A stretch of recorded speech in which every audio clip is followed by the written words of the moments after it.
What? Oh, All right. introduce. We are live, everybody, with Dylan and Norbert, who are going to educate us in a world that, I'll be honest with you guys, to say I have limited knowledge of this platform would be a massive understatement. So I'm excited to hear what you guys have to say about this particular topic. Quick disclaimer, though, I should probably tell people, we may talk about things because this is regarding OnlyFans' decision to ban what they're calling sexually explicit content. This live stream may go into content discussion. We're not going to show anything, but we're going to be talking about stuff that would probably not be age appropriate for children. Okay. And probably is also an understatement, right, guys? Would we say that this is going to be Yeah. Okay.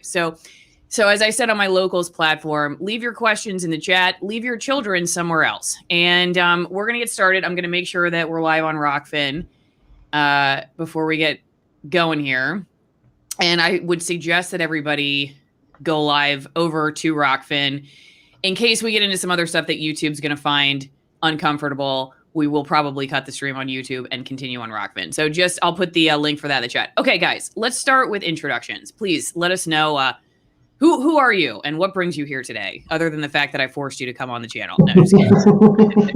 My name is Dylan Broman. I do porn on OnlyFans. I'm here to give the insider content creator perspective on this big change that's coming. Cool. Okay, Norbert, what do you do? Hi, so my name is Norbert, and I've been in the business behind the scenes for, I think, 5-6 years at this stage. I do video and editing. I worked for studios, and then I think for the past 2 or 3 years, I mostly transitioned into working with performers. So basically, I film them and I edit the content for them. Sometimes I do content management, basically uploading the scenes to their sites, and so they don't have to worry about that.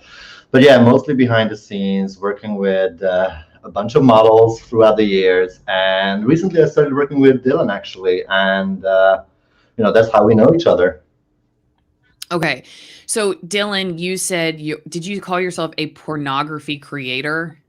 Content creator. Okay.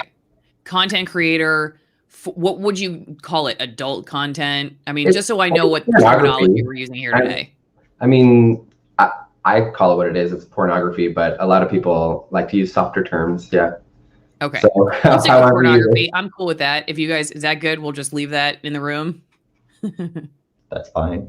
Okay. So let's talk about what did you all recently find out about OnlyFans? It's obviously been trending for the last couple of days, and we've been hearing from different perspectives, but I'm glad I actually get to talk to you guys directly, because a lot of the stuff I've seen is like TikTok videos that CNN showing or something like that. And I'm hoping we get into kind of the nitty gritty of this. But what did you recently find out? What did OnlyFans tell you all? Well, it had been floating around as a rumor for a few days. And then they finally sent us an email, the creators, outlining the changes to the user guidelines, which are harsh. Basically, you can still show nudes and nothing else.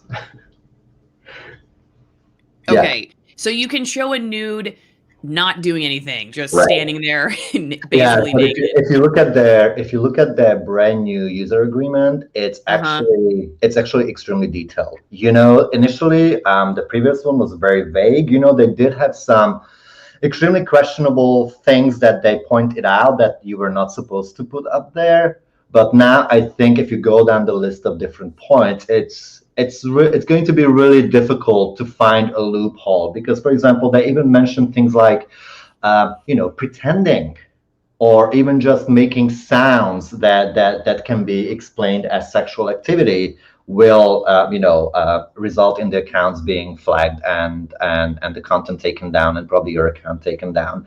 There were rumors the other day when Twitter dropped the article about OnlyFans banning sexual content. There were rumors that, it's just it's not going to happen, not going to be that fast. But yesterday's updates to their terms of basically their terms and conditions, it's clear that no, everything will be taken down.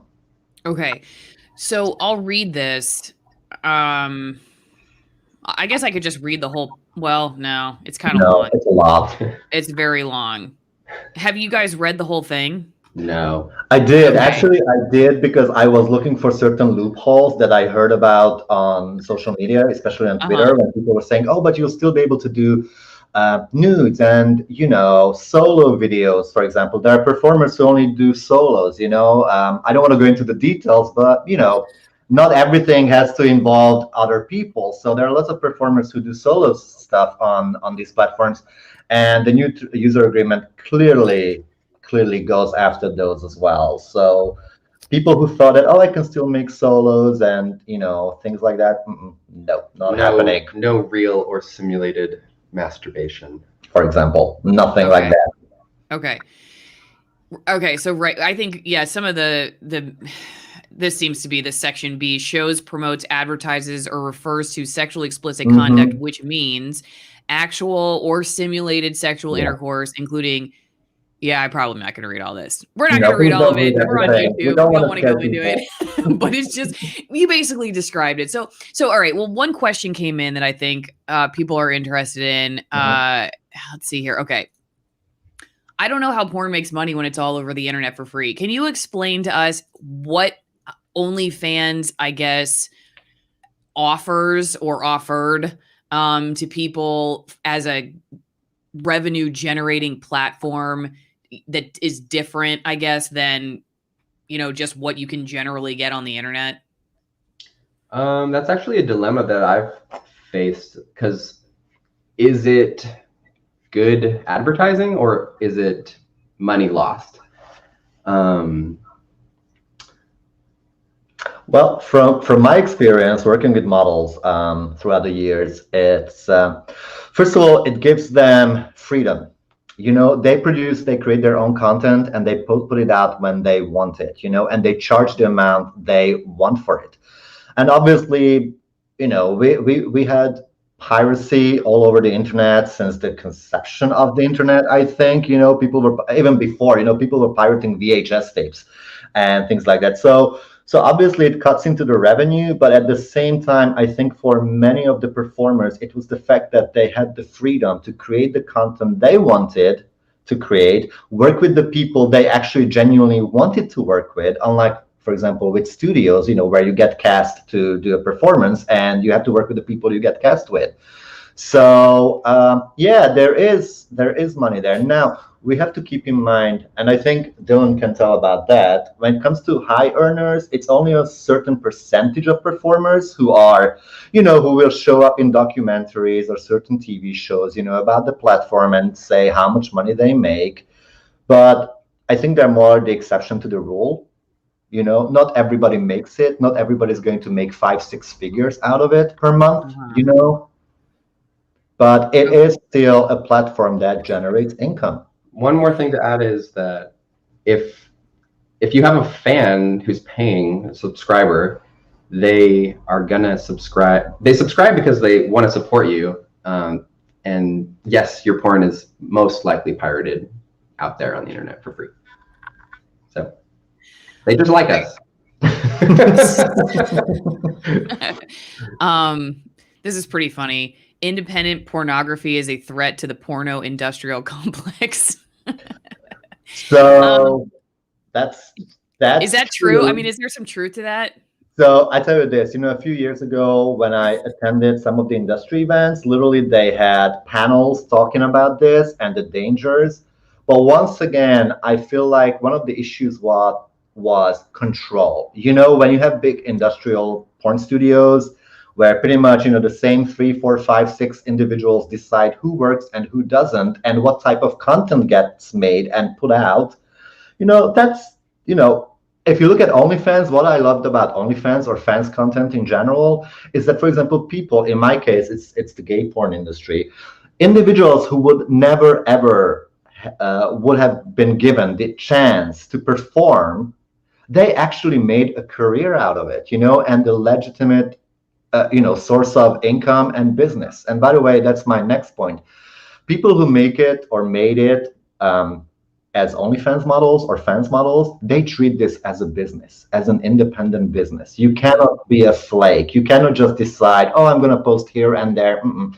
I would compare it to actually YouTube. When you look at YouTube channels and creators, they have schedules. Okay, I'm going to post my video every Tuesday, every Thursday. There are updates. And I think this is how OnlyFans works as well. You have to be extremely diligent when it comes to putting out your content and make sure that your fans actually get value for their money.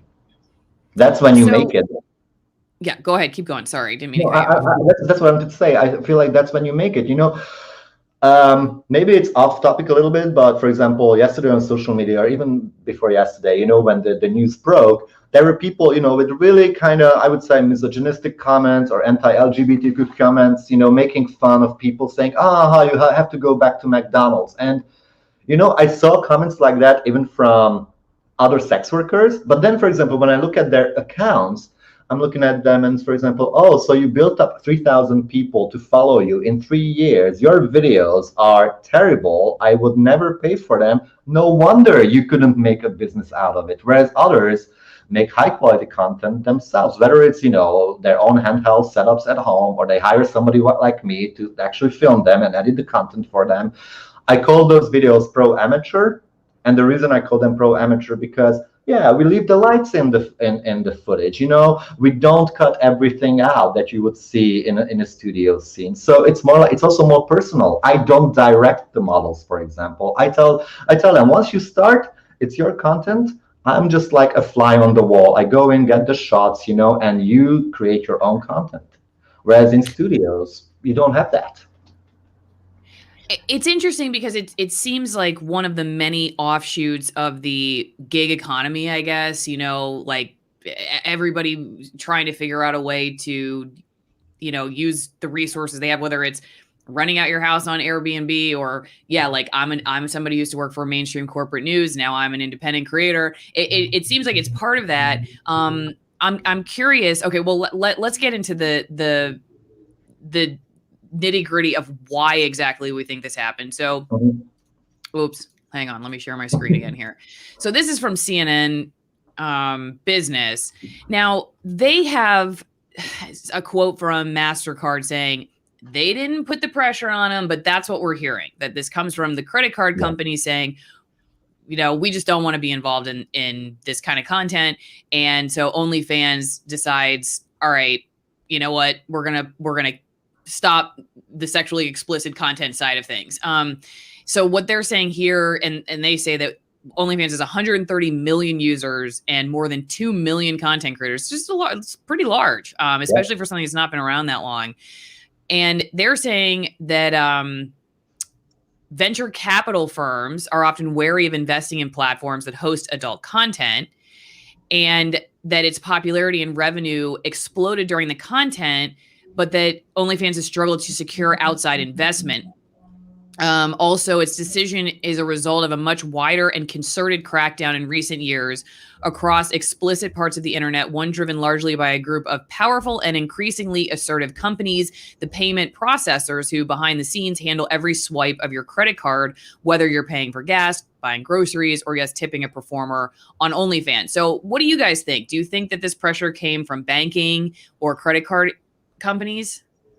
I think it's a combination from banking, from credit card companies, from lobbyist groups, conservative groups. Obviously, they always attack sex workers, So I think it's a combination of all these factors. Now I gotta say, I used to work for PayPal 10, 15 years ago. And for example, paying for sexual services, that's always been a no-no on the platform. So I know, for example, people saying that, oh, PayPal and Venmo are going after us. Yeah, those are not new things. They have been around since since those businesses started, their operations. But definitely, also, I think what happens was, the New York Times article about Pornhub and those underage videos on the platform. Mm-hmm. And I think that started it, that brought it out into the public. And even that, I feel like because it was the New York Times, you know, and they have a massive reach. All of a sudden, you know, the Canadian government gets involved because Pornhub, they're based in up in Canada, you know, going after them. And, you know, I think it was just like the first. Is this the article you're talking about? Yes, that's the one. And by the way, I'm not sure if I remember it correctly because I read it a couple of months ago when it came out. But I'll be honest with you. And by the way, I'm not defending the platform. I want to make this clear. Because I am on the set. For me, consent is everything. You know, if somebody doesn't want to do something, you know, they're not doing that, and definitely not on video. So my only issue with this was, obviously this is extremely, you know, illegal. But if I remember correctly, and somebody can correct me, I think all of these videos that are mentioned in the article were the result of revenge porn. So these were not trafficked individuals, you know, who were, you know, trafficked into sex work. These were revenge porn videos, which honestly, let's be honest about it, the site should have removed them instantly. The minute somebody reports something like that, you take it down. You don't make the victims to go to court to, you know, to try and get you to take down the site. And honestly, I feel like this started the big backlash for, you know, adult content on the adult sites. Well, it does seem like, yeah, it seems like, going back to that CNN article, that's something that they mention. You know, adult sites would have to offer. I'll go back a couple sentences. Platforms would be required to verify the age and identity of those who are posting and who were depicted in online porn, MasterCard said, and would have to have a process to review adult content before it is posted. Adult sites would have to offer a complaint process that can address illegal or non-consensual content within 7 days and offer ways for people depicted in adult content to request takedowns of that content. I'm trying to figure out whether banks connected merchants to our network will need to clarify that okay, so this is what MasterCard, this is their new requirements, I guess, that they rolled out in April, and that they say that was aimed at combating illegal adult material. And then this is their quote: the banks that connect merchants to our network will need to certify that the seller of adult content has effective controls in place to monitor, block, and where necessary, take down all illegal content. So it does sound like that, you know, that's a large part of it. Right down here, they're saying that, so this is digital rights advocates at the Electronic Frontier Foundation, quote, Visa and MasterCard acting together are currently a choke point for online payments. This means that every arbitrary policy of these two companies can translate into rules that all websites who want to process payments must follow. Now, I can imagine there are a lot of topics where people would agree that the banks and credit card companies have too much power. They're censoring speech more and more, encroaching on, you know, again, like they use the word arbitrary. I've had friends who have had their PayPal account canceled for, you know, no real reason. But I think in your case, you guys probably get some pushback. You know, come on, it's you know, it's dirty, gross content. It could have illegal activity. There could be children involved. I'm guessing that you probably don't get as many, I don't know, advocates in the work you do. So what would be, I guess, like when you hear that, when people are just like, whatever, you know, we don't need this kind of stuff anyway. It's a bad example. Why should this be considered free speech? What, you know, why should we care about this? What do you normally say to them? Well, I'm not worried about it. I'm just going to do it anyway. Whereas in my case, because I come from also from the studio background, sometimes I consult models when they start in the industry. And I always tell them the first thing you have to make sure is you have paperwork and IDs every single time. You don't start the cameras until every single release form and, you know, legal document is signed. The information is correct in those documents, and then you take pictures of the IDs. Not just that, you also take so-called bunny ear pictures. Basically, you hold up the ID next to your ears, you know, and there are also people and studios who started doing things. For example, you ask your, you know, AI assistant for the time and date. So it's on video, when it was shot, when it was produced. So everybody involved is of legal age, you know, everybody's over 18. And another best practice that I recommend to people is also record a pre and post interview where you ask the models questions. For example, some of the questions would be, is there anything you are not comfortable doing. And sometimes models are like, ha ha ha, nothing. I always say no. You have to go into details and say, for example, I don't like anybody choking me. I don't want anyone's arms around my neck. I'm just trying to keep it PG for the stream. There are other things. You go into details and ask models like this, and this. There are, for example, studios, and I do this on for our kind of productions as well. There are always stationary cameras running throughout the whole thing, from finish to start.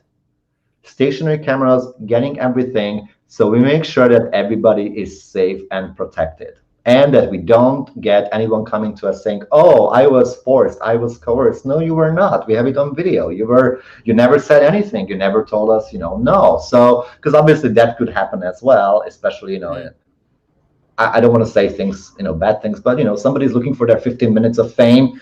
They could be like, "Oh, but I was, forced into something." No, we make sure there are cameras running every time, not just one camera, and not just a camera that's recording the performance. It's stationary cameras around the set to make sure that everybody's protected.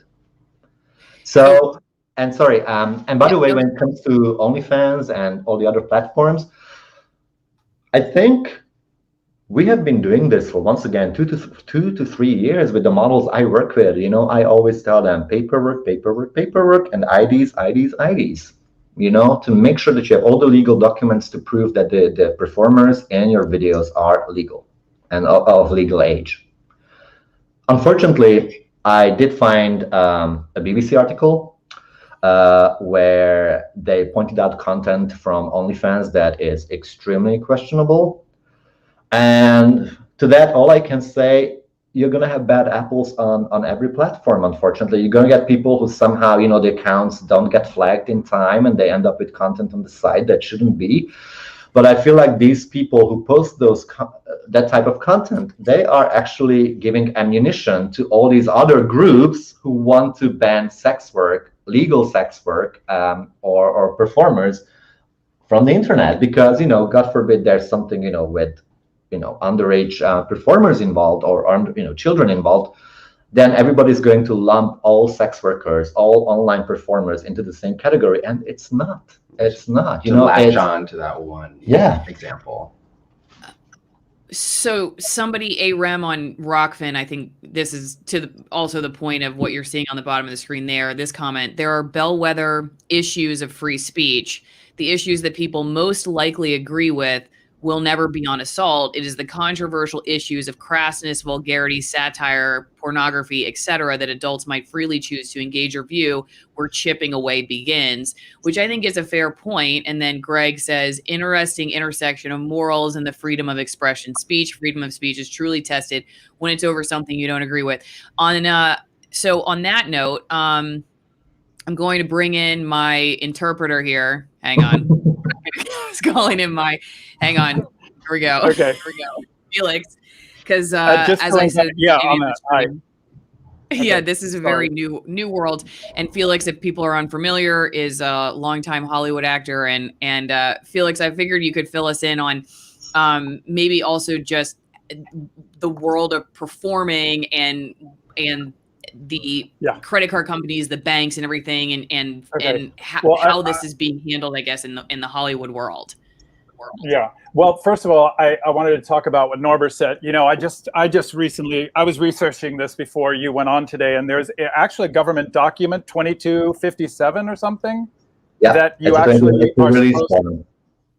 We call this a release form, and basically it's a legal document where you consent to the production, and it's basically it also deals with copyright and payments. But yeah, there is, and this have been in place for years, probably, that you had to submit these when you were posting the videos. Well, and as any model in any business in any way always has to do a release. And if you are the content maker and you don't have that release, like happened, remember Vanessa Williams back in the early 90s or whatever it was, where she had done that lesbian scene and she became Miss America.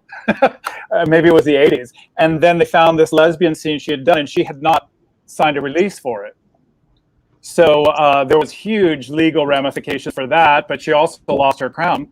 It ended up being the best thing for her career, but that happened to her. So, I mean, as a model I've been a model, you know, in regular work, that release form is everything.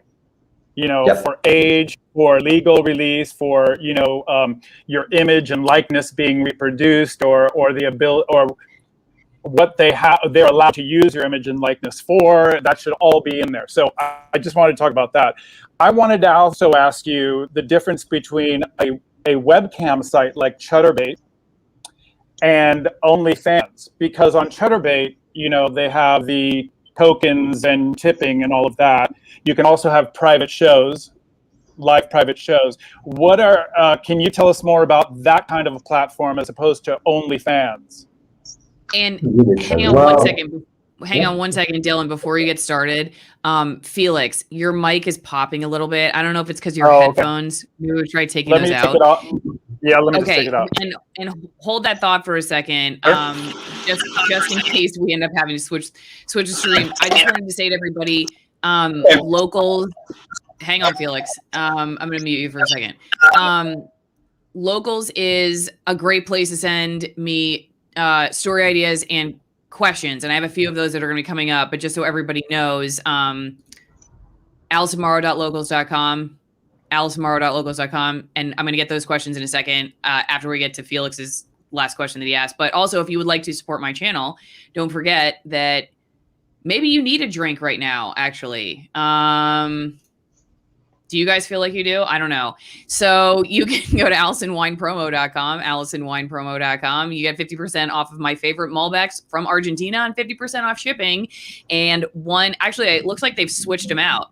So now you can try the whole new wine. So if you got my third highest vineyard in the world wine, now you can try the unoaked Malbec at 8,600 feet, the oldest vineyard in Argentina. So that's pretty cool. Or if you're just waking up somewhere and you're like, what the hell is happening on Allison's channel? And you need a cup of coffee to get your brain together. You want to check out twinenginecoffee.com/Allison, twinenginecoffee.com/Allison. Wait, I got to show the website. Here we go. And it's Nicaraguan coffees, USDA organic, shade grown, high altitude beans, lots of selection. My favorite is the Cuban, but I did just try the Honey Bear, and I am drinking out of the tumbler right now, which is keeping my coffee nice and cold. So on that note, let's go back to the question, shall we? Felix, can you remind me again one more time what is it that you would like to know? I have to unmute you though. Wait, you're muted. Do you guys remember what he asked? Chatterbait. Yeah, what's the main difference between a site? It's frozen too. There you go. Okay. Go ahead. He was asking what's the main difference between a site like Chatterbait and a site like OnlyFans. I know that OnlyFans does have a live capability, but Chatterbait is based on that. It's based on live interactions. Also, honestly, I feel like Chatterbait is extremely time consuming because the performers sometimes they're literally on for hours. And they have to be engaging. At the same time, they also have to be sexual, which I don't know how someone can do it, to be aroused for hours and also chat with all the fans.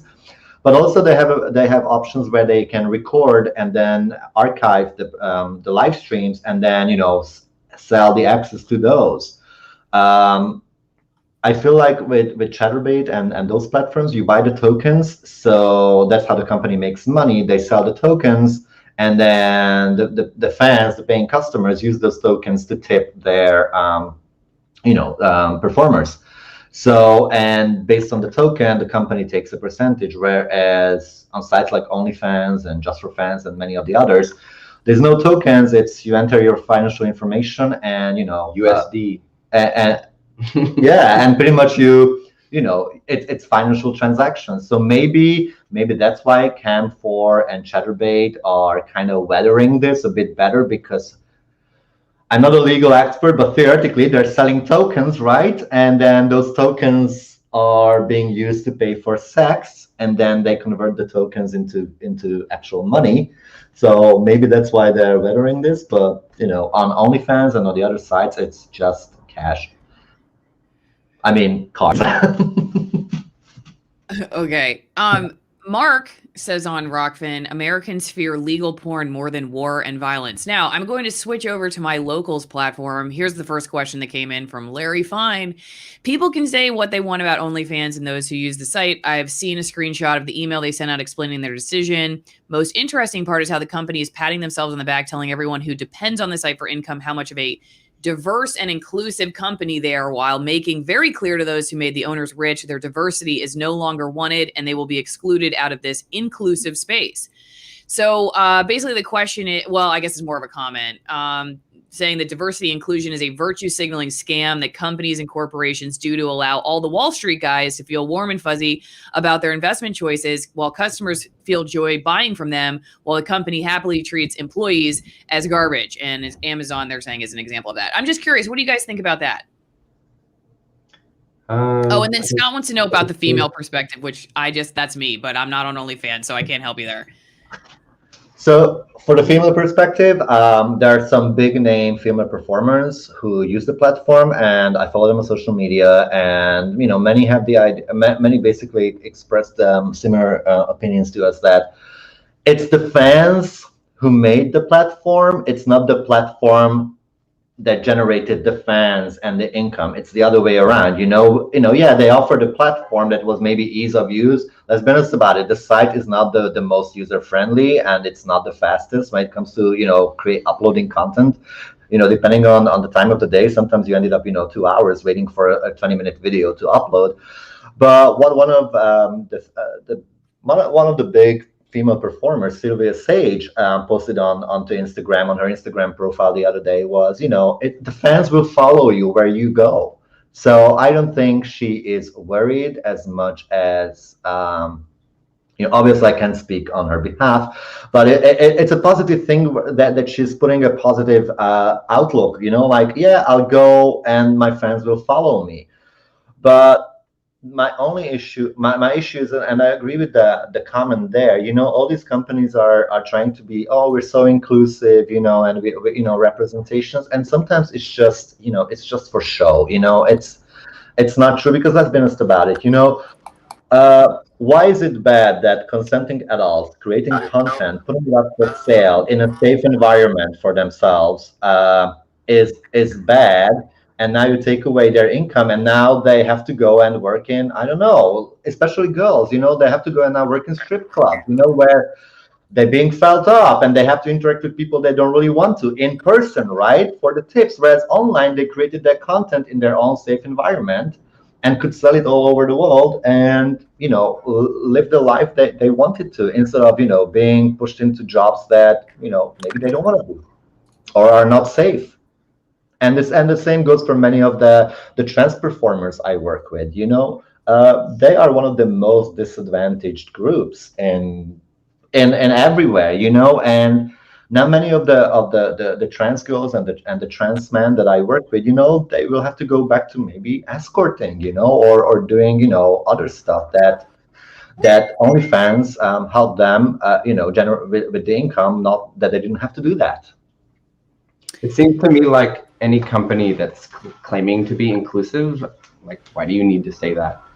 Yeah. The NAACP doesn't need to say that they're being inclusive. So.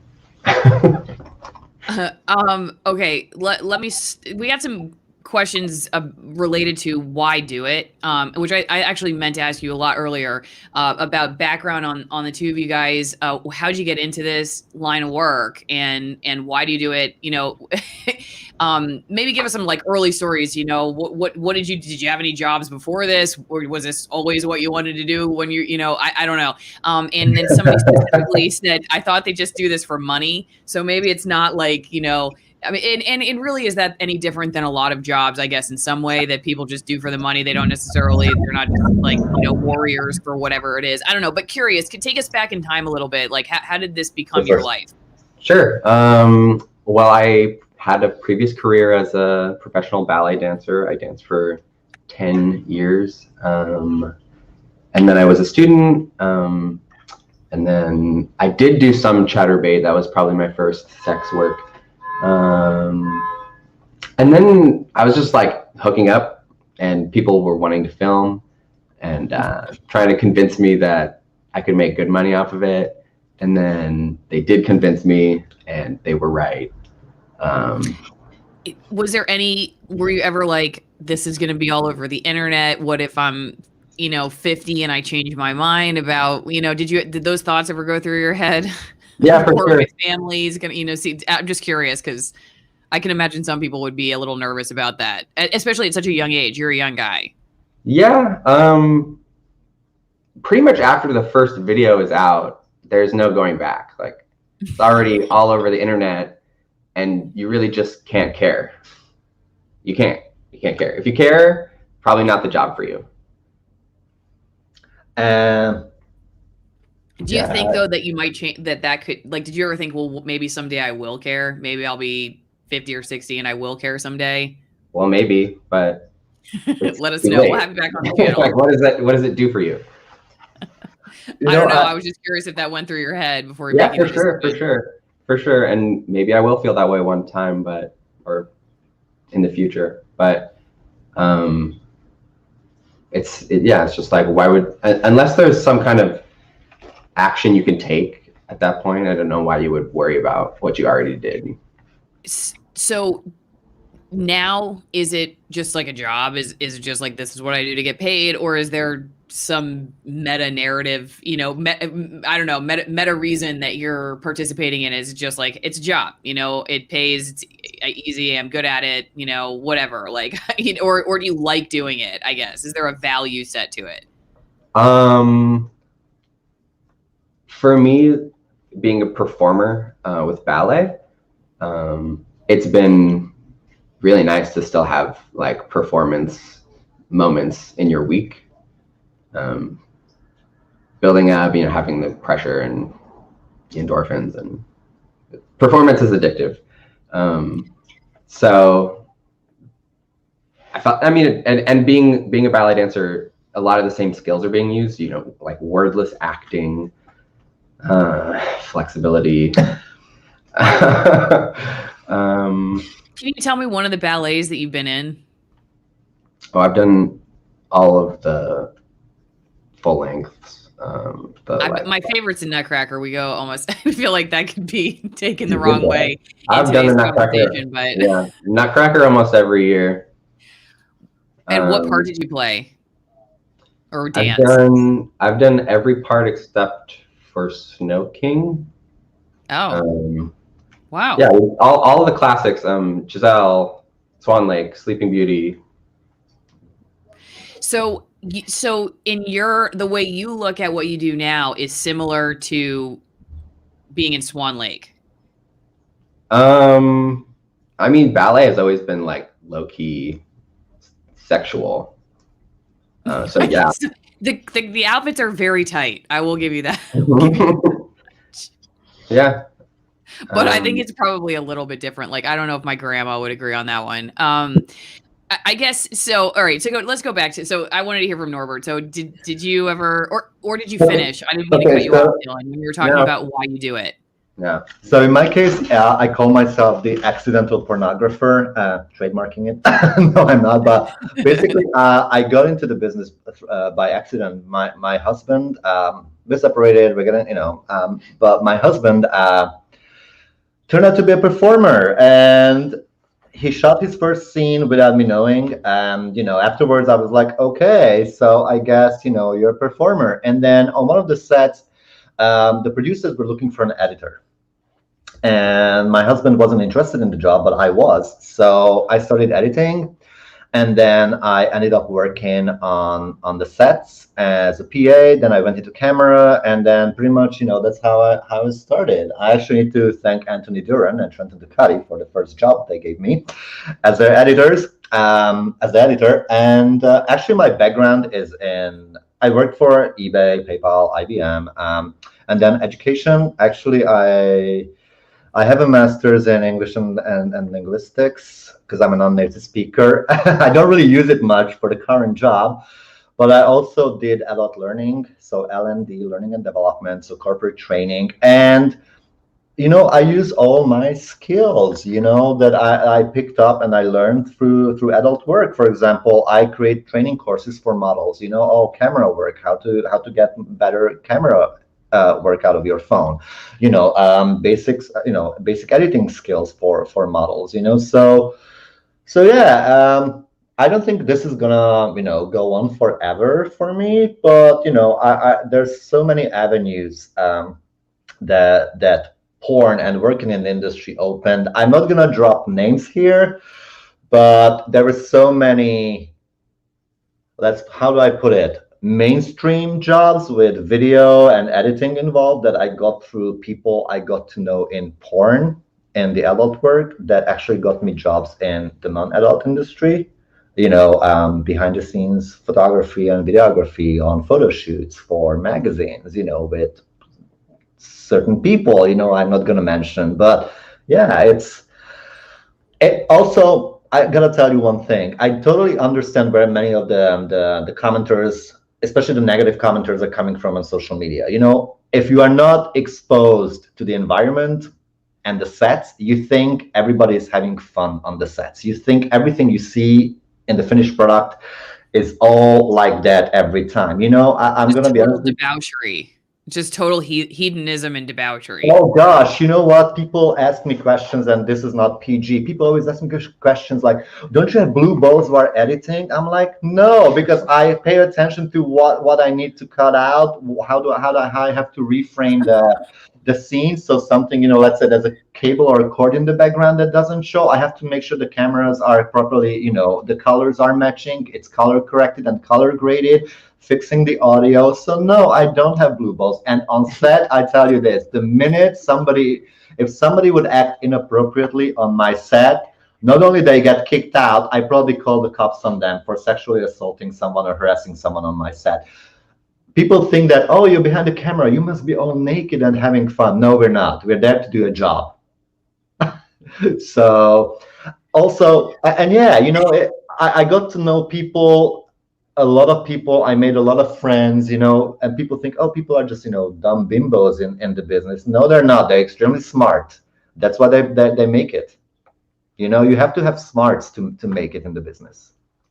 We were talking about putting on some kind of podcast or something where we invite people who do porn, who have amazing educations. Yeah. And it's funny because the other day I told someone in one of the comments of social media, I have clients who make 6-7 figures and they do porn as a hobby, and they were like, oh, ha ha ha, as a hobby. Yeah. They're making 7 figures. No, they're making 7 figures and they do porn as a hobby. Oh, that's the okay. thing. So that whole thing that, oh, everybody has to be extremely desperate to do this. No, they're actually sexually super. Some people just need to do it. Yeah, maybe a bit of exhibitionism, or they're just so open that they do it. And there's no, they don't, and the reason they do well, because I don't think they have that pressure that, oh my gosh, I have to make so much money. I have to make a certain amount every month. No, it's like, it's for fun. It's literally for fun for some. So it's interesting though, because like the coverage I've seen a lot has tried to, I think, evoke sympathy from people by saying, hey, OnlyFans was this place where desperate people who lost their jobs could do something to make money.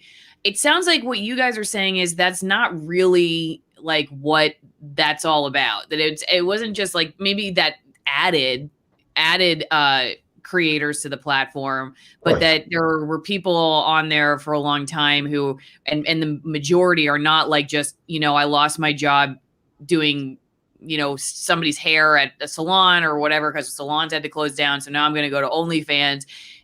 Is that what you're saying? That like a lot of the people are like, this wasn't just like an act of desperation to make income during a pandemic. This is something that a lot of people were doing to make a ton of money. Well, it's just another avenue. Like I was at a crossroads going to grad school, which I didn't want to do, and just happened to. What were you going to study?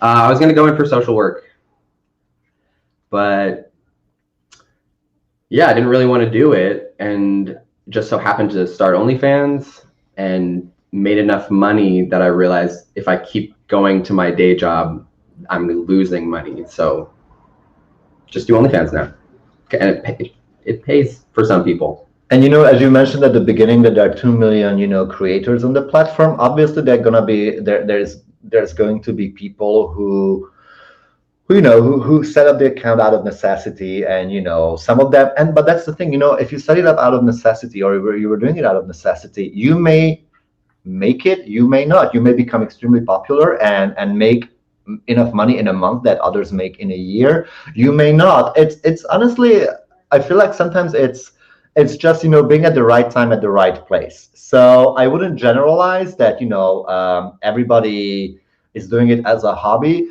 but the people I work with most of the time, most of them were already either performers doing studio work, or they actually had a lot of friends who were performers working for studios, but these individuals decided, I actually don't want to work for a studio. I want to be my own boss. I want to own the content that I create. See, there's one thing people don't know about the adult industry. There are no residuals. This is not Hollywood. So you shoot a scene, you're not going to get a check for the rest of your life until you reach your buyout amount. So you sign a contract, you give away your image, and the company can basically make money out of it, rebrand it, re-release it into perpetuity, basically forever, and you don't make anything out of it. Whereas here, as long as you run your account, right, with your subscribers, and you're putting the content out, you're making the money every month.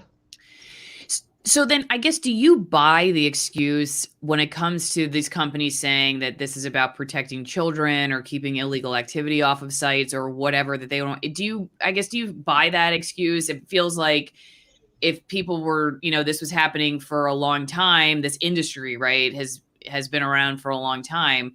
Do you feel like it was the decentralization of the industry that has prompted the banks and the credit card companies to respond, not the values that they're claiming drove their decisions? I feel like porn companies, OnlyFans included, have never really been very moral.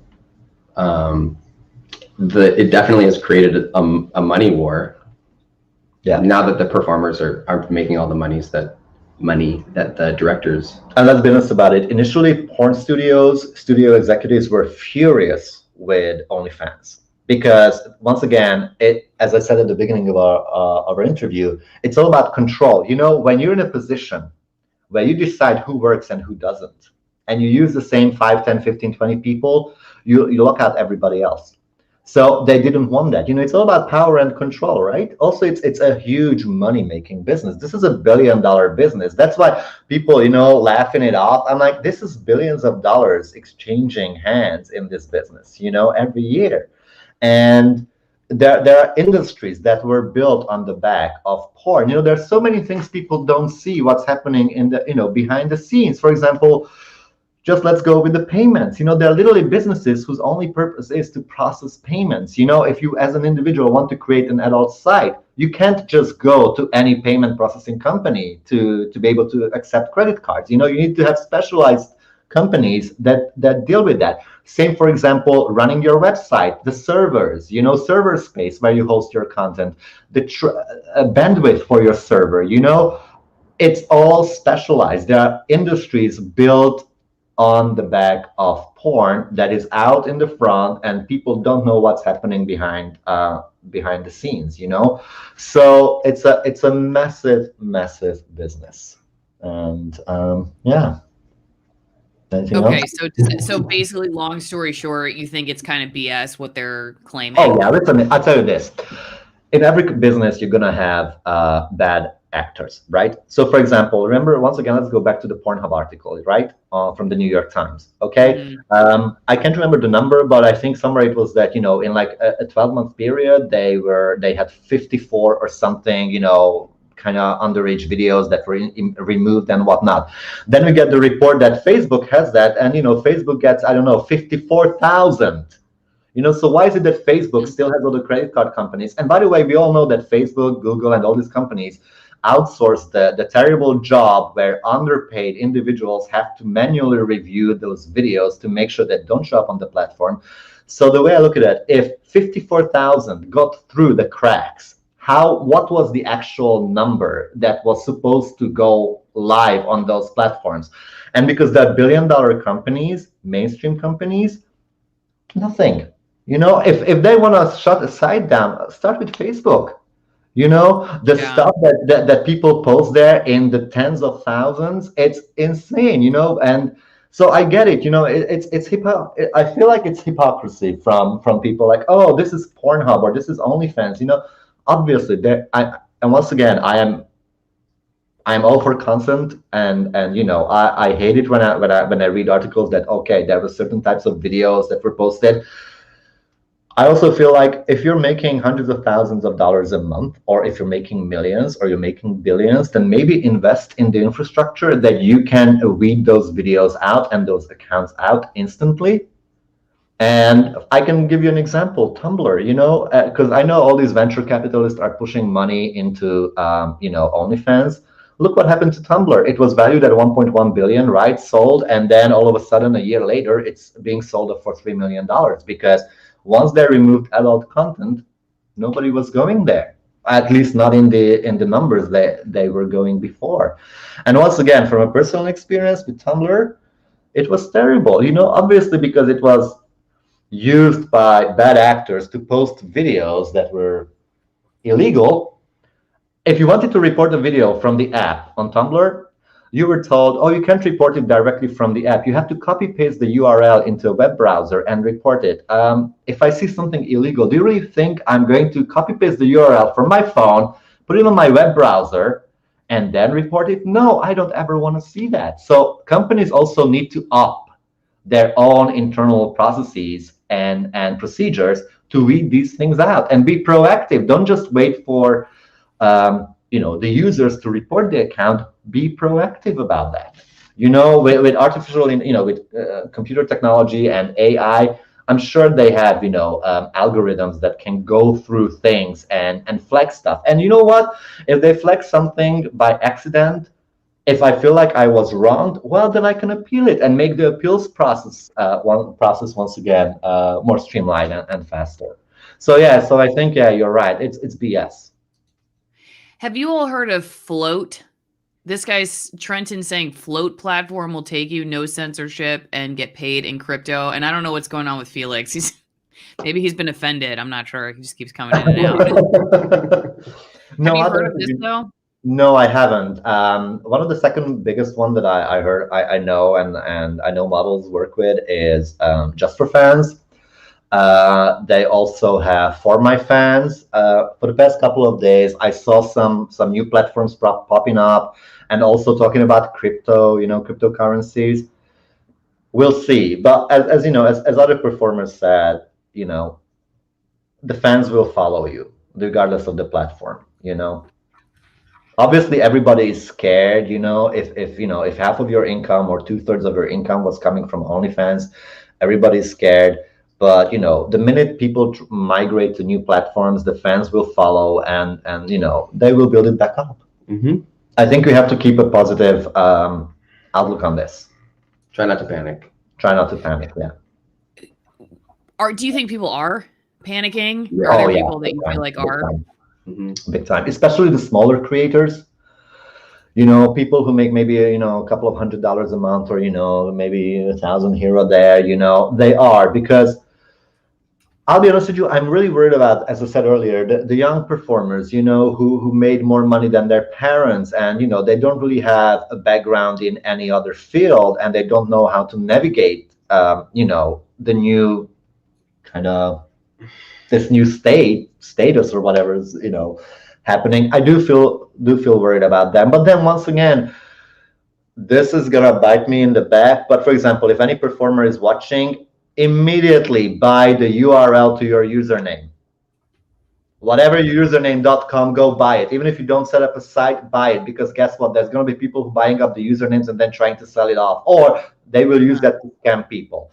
Buy the username. There will be platforms where, you know what, probably with your username.com, you'll be able to set up a site that's going to be like OnlyFans, you know, and sell your products there, or your videos there.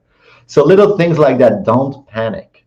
That's my advice to people. I know it's tough. I know it's hard, but please don't panic. Panic will not result in anything good, I think. Let's be smart about it. Don't panic. I have like Sorry, I was just gonna say Felix has been in and out. Hi, Felix.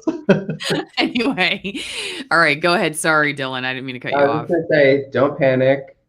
And as long as OnlyFans exists, subscribe to my OnlyFans and go to dylanroman.com, and there I'll be.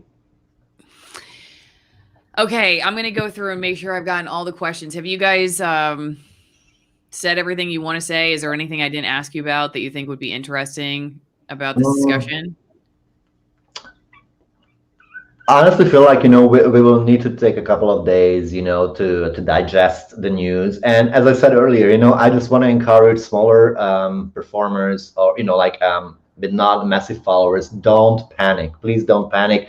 There are already platforms out there. We have Just for Fans, For My Fans, ManyVids. There are legit platforms that have been up and running for years, So just transfer your videos there, I'm pretty sure somebody will come up with a method to easily transfer and upload, to migrate your content from one platform to the other. How do you get, for example, subscribers on the new platforms? I've already seen models, for example, still keeping all their content on OnlyFans, but already giving 60% or 70% discounts on the new platform until they migrate everything over there. So if you have, let's say, hundreds of videos on OnlyFans, well, then start migrating, upload those videos to the new platforms. So when October 1st comes, you have your full library available on the new platform, whichever platform you choose. Instead of freaking out and being stressed and, God forbid, doing things that you don't want to do, or, because you're under pressure, just, step by step. First step, set up a new account on a new platform. Second step, migrate your videos. Third step, offer incentives to your fans to move with you. Felix sent in a question by text message, so I'll read it. Perks of OnlyFans, Amazon list, etc. gifts. I don't know what that means exactly. I think he's here, but I think he's frozen. So yeah. So you can put an Amazon wish list up on your bio for OnlyFans, which I do, and I do get a lot of stuff. Just like anything you need, basically. A kitchen trash can came to me yesterday. If another comes, I'll take it. And another major perk for me was that I only ever saw like retirement as the option where I can do what I want and travel the world and have sex with sample the men in the world. And because is that how you envisioned retirement? I mean, what else do you want to do? 70 or like 75, 80 years old? Is that what you were thinking you were going to be doing? Traveling the world? It doesn't work. It doesn't work. It doesn't work, and you can't wait in line. There's no guarantee that any of this is going to happen. So you just got to do it now. Oh man, well, I know a lot of retired people. Weren't there studies that people over 80 are actually more sexually active than actually, what? The younger generation these days? You're very right. Actually, I think they're like the highest spreaders of STDs. Exactly. The minute you go into a care home, if there's an outbreak, there's going to be an outbreak. Yeah. Well, they're like, I know a doctor who was seeing a patient for a knee, had to do a knee operation, and she ends up with this infection like a week later. The husband calls and says, and they lived in one of those old communities in Florida, not I want to say old, but retiree communities in Florida. Everybody's riding around on the golf carts and stuff. And so she comes in for knee surgery. Doctor does the surgery. A week later, the husband calls screaming, my wife's knee is all messed up. It's infected. You screwed it up, yelling. So doctor's like, all right. Well, just come in, take the fluid, take a sample. It turns out it was gonorrhea. Wow. So, yeah, not related to, this is the operation, I don't think, but anyway, so yes, to your point, you're actually right. Yeah. Older people are super spreaders.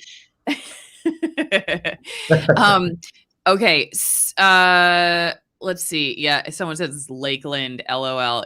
Lakeland, Florida is probably one of those places you want to watch out for if you're old and retired looking for. Oh, by the way, when it comes to STIs, just very quickly, there are models who will only work with models if tests are shown.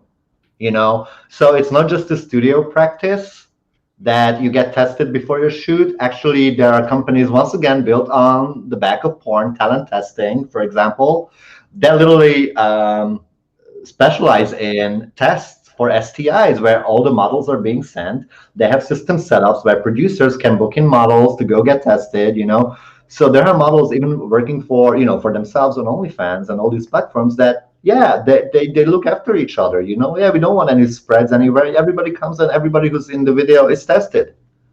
So that's also one of the things I want to point out, because sometimes people have this idea, oh, porn is dirty and filthy, No, people are smart.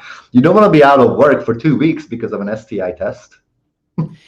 I don't know if you guys know the answer to this, but it would be curious, or I'm curious to know, like, what percent, if you were to compare it to just the general population, what percent has a sexually transmitted disease? Do you know?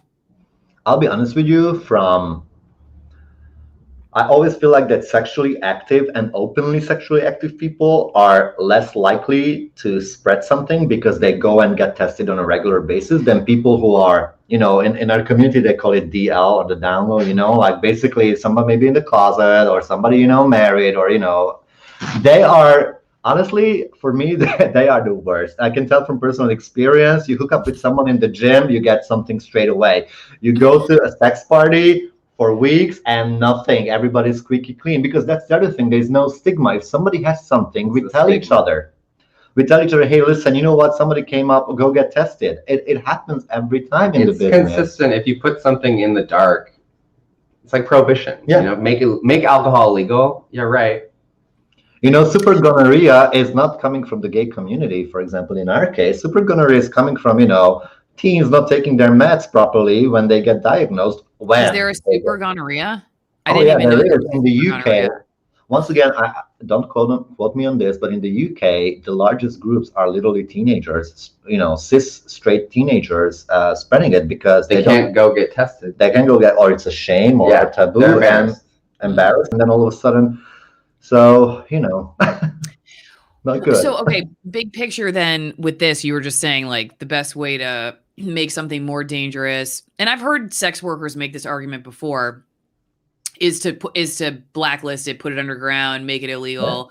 Yeah. So if you follow that argument, and I'm guessing you guys, since you said that, Dylan, that's something that you agree with, what do you think is the outcome or potential outcome of say this move with OnlyFans? Is there sort of like a darker, more sinister result of this that I haven't thought about here that you're thinking, like, besides some of the things we said earlier, like having to go do other kinds of work, like is there something like that could come out of this that's particularly dangerous that we're not thinking about? Yeah, for example, the girls working in strip clubs, where they get felt up by any stranger and they can't do anything about it, or if they actually have to resort. That's the other thing, many of the performers actually didn't have to escort anymore. They could create their content and videos. So when you're escorting, obviously you go into a stranger's home on your own. Anything can happen. We can't predict, like you don't know those clients. Whereas OnlyFans allowed people to make that money, to generate the income without putting themselves in danger. I lived in Dublin in Ireland for a few years, and I followed the news there as well. And I know a few years ago, they tried to introduce this law where, buying sex is illegal. And they were also basically introduced bits in the legislation there that if two women were together in the same location and one of them had a client, they were already classified as like an illegal brothel. And I'm like, wouldn't you be happy if a couple of girls live together? So if one of them has a client over, then they can protect and defend each other, instead of now making it illegal for those girls and they have to meet the clients on a one-on-one basis, which is putting them in danger. And the same here, many of these, once again, I bring up, trans performers, they are in extreme danger when it comes to, being out and about and doing sex work. These platforms allow them to work with people they wanted to work with, have the content out there, and make money. Yeah, You know? it will scare people going to go back to studio porn, and I feel like that's often predatory. Mhm. A lot of people know that porn is like the back door for prostitution. You pay, or it's considered that. I'm not making a statement, but yeah. So there's that. It will definitely have negative effects. Also, I feel like, when you have someone young, who is using the money to pay for college or tuition or education, because that's the other thing, there are people who think that, oh, as I said before, everybody's dumb. And I can't even count the number of models I met who were in school studying. For example, COVID, they were studying nursing, they were going to nursing schools, and now with the income gone, and because they were making these videos, they could actually attend school properly, sometimes even finish the courses faster than somebody with a full-time job would do. And now they don't have that option, so there is definitely a domino effect there that's going to happen. But as I said, don't despair, take a deep breath. I know it's difficult to say it, when your livelihood depends on that, but just take a deep breath and migrate to the new platforms, and your fans will follow. Porn's not going anywhere. I'm not going anywhere. Well, that's probably the statement of the day. Porn is not going anywhere. It's certainly No. been around for quite a while. We could say thousands of years, even if you were seeing it live, I guess, in the Roman cities. But anyway, I mean, last question, because I forgot to ask this earlier, is I think, Norbert, you had told Felix about some experiences with PayPal specifically. Oh, yeah. Can you talk a little bit about that?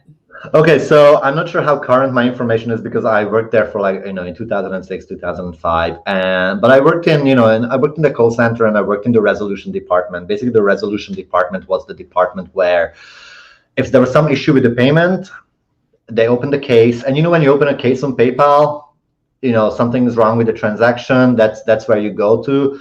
And there were accounts. First of all, the terms and conditions always said, never, we are not protecting you. The transaction is not covered for any buyer protection or seller protection if it's intangible items.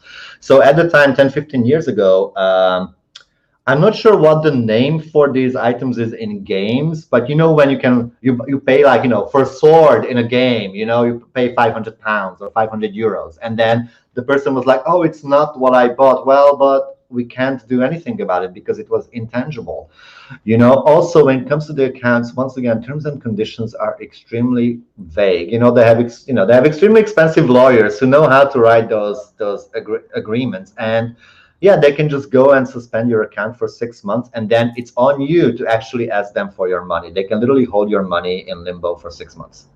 So there's that. Mhm. And sex work was always prohibited. I actually had people like that who were trying to get their money back because they used PayPal to pay for, phone services or video services, and you couldn't do anything because it's intangible, So it is difficult, and these companies will put pressure on other platforms, to curb adult content and porn, which is ridiculous, because when you work for these companies and you hear the inside politics and the office politics, and you hear the rumors, who is doing what and who is dating whom, I'm like, really, you're on some kind of moral high ground while you're cheating on your wife, and everybody knows in the office, So yeah, it's kind of hypocritical, that as well.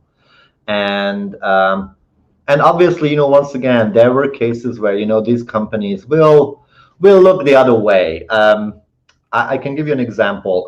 RapidShare, I'm not sure if you heard about it. Years and years ago, it was a platform where you could, upload files, and it was a file sharing upload. Basically, it was Napster. It was better because it was faster. You got a direct link. You could download the movie on a high-speed internet in 5 minutes. It was for piracy. For years, that you could pay for it through PayPal.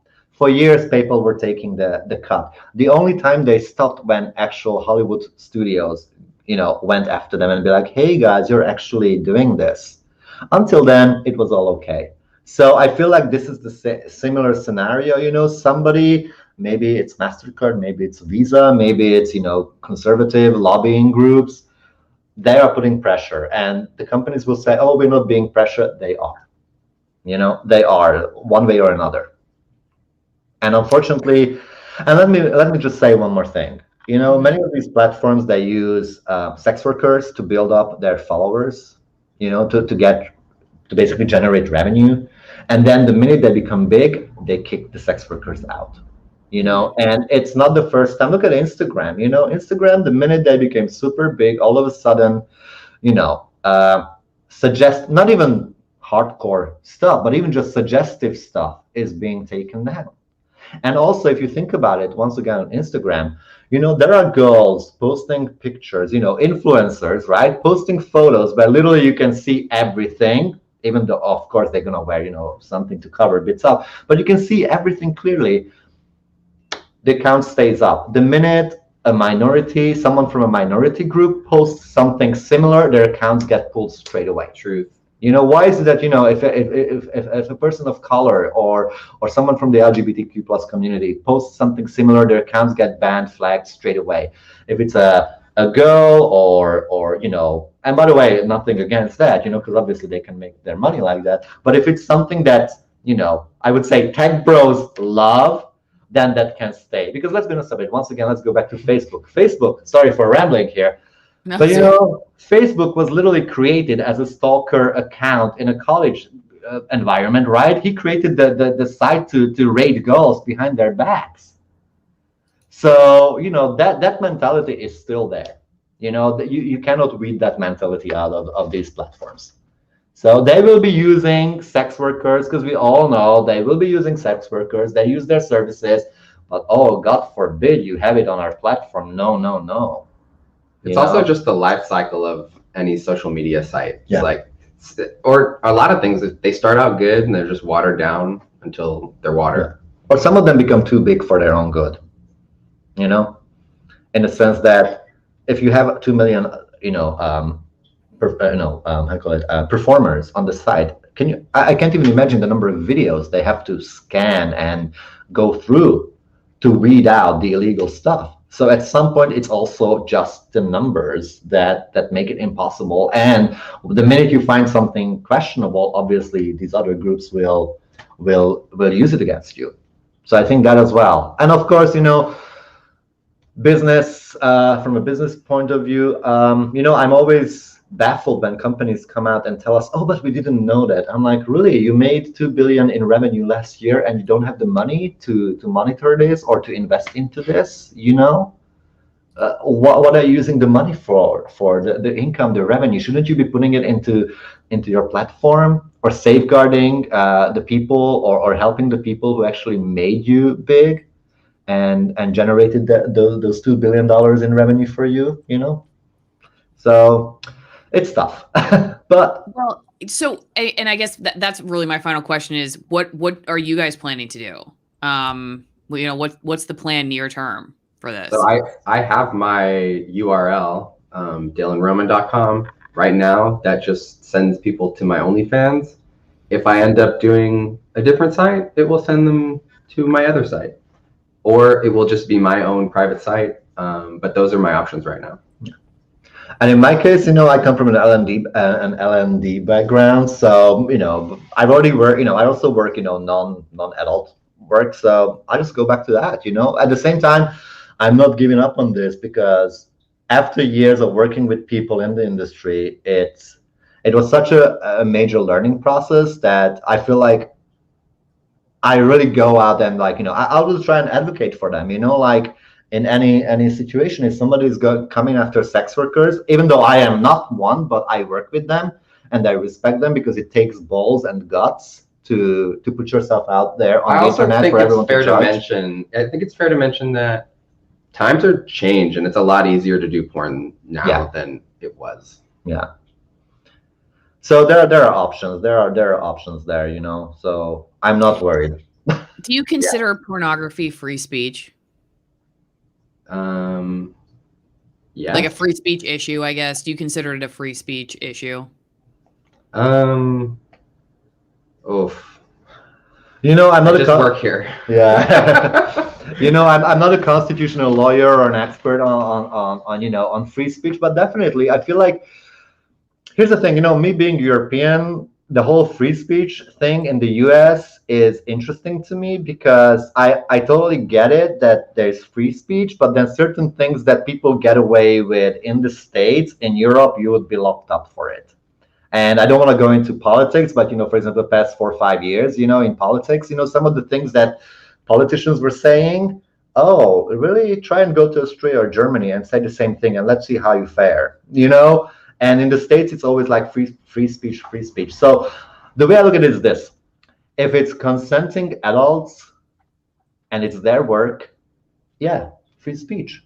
Obviously, there has to be, and the important thing is consenting, and everything is consensual, and it's adults. I think these are very important bits to say there, you know. So yeah, no children, no underage, you know, individuals involved, no other things that I don't want to mention, because if somebody goes through the OnlyFans user agreement, the new one, yeah, some of the things are pretty stomach churning. Let's put it that way. Yeah. Trigger warning. Yeah. When you read the Definitely, yeah. Trigger warning when you read the terms and conditions, the new ones. You know, obviously, those are. I think anyone with a semblance of, you know, sanity or reason would agree with us that yeah, that's not free speech. You know, if you're putting out something where somebody is being hurt or it's non-consensual, that's not free speech. But if it's consenting adults, it's my body. I do what I want. Pretty much. Because you know, guys. Sorry, because you know there are things where you know it's consenting adults doing things on video, and they're like, oh, you can't do that. But I'm like, there are kinks and there are extreme fetishes that people are genuinely into, you know, and if that's what they want to do and the way they express themselves, then who am I to tell them no? Because as somebody said in the comments before, I think it's an extremely thin line, you know, like, oh, you can do that even though you're both consenting, but how about we also ban something else, something that everybody else considers much milder, you know, and then we go for the milder stuff until everything is banned. I think the whole middle area is good to have out in the open. It's like there's a theme here, you know, like don't shove it down in the shadows. It just festers and gets crazy. It becomes dangerous. Yeah, because you know, one last thing, if they take down OnlyFans, you know, there are other platforms. People will create those videos, they will sell them off on the dark web, you know, and they actually know a way of finding them, you know, in a sense that the people who want those types of illegal videos or illegal content, they already know where to look for them. You know, that's the thing, you know, it's your average user is not going to come across and find them by accident, you know, like when I'm on social media, you know, like I only see the things that I follow, you know, and here and there, for example, there were accounts that, well, you know, influencer accounts that post things that are questionable, you know, block, unfollow, or report it, and I never, and you know, Twitter will make sure that I never ever have to look at something like that. Whereas if you push it down somewhere onto a platform where the people who are consumers of that type of content, they already know where to find that stuff. And it's going to be much more difficult to actually, you know, protect the people involved in those videos when it comes to illegal content. Well, I hope you two will consider coming back on the channel if there's more developments. I do appreciate your willingness to talk about it. I know, you know, it's not necessarily, sometimes you guys aren't, I'm sure you know this already, but sometimes you're not the most popular public speakers. And it is interesting to watch the chat. You know, some people like, banks shouldn't be determining morality, other people saying it's degeneracy. And so, you know, I've seen the variety of comments in the comment section. So, you know, thank you for being willing to talk about this because it's interesting to me. Thank you. Yeah. All right. Are you guys cool? Anything else you want to say before we go? No, just as I said before, first of all, thanks for inviting us and giving us this platform. And as I said before, if you're watching this and you're a performer and you're freaking out, honestly, even feel free to get in touch with us. My Twitter is KinoRed. It's KIENORED. Nored, and he's Dylan Roman 9 on Twitter. Get in touch with us. If you need any help, if you want to ask me questions about, the legalities, the paperwork, the ID thing, I have everything ready. I can send you a spreadsheet or a list with what you need to do to make sure that all your content is yours, you own the rights, and it's all legal. So thank you. Okay. Thank you for having us. Okay, and no, Allison will not be having an Allison OnlyFans. Just Allison is happy to be censored on YouTube. All right, for Now here's the thing, Allison. Before you go, you could have an OnlyFans, because remember, it's not just sex. So you could have an uncensored version of the podcast on there. Okay, all right. Well, we'll see. I'll be honest with you. I've never been on OnlyFans, so I don't know what the variety of content is. So this was my first time, and I will tell you, after reading the things that are no longer allowed anymore, that was quite the education. You know what's funny? The funny thing is that anyone would say that those should have never been allowed in the first place. Many of those things that they're really gruesome ones. Let's put it that way. That's why I stopped reading it when I was going to read everybody. I was like, you know what? I think I'm just going to let people read this for themselves. Yeah. Okay, guys. I appreciate it. Thanks again. Thank you. Have a good one.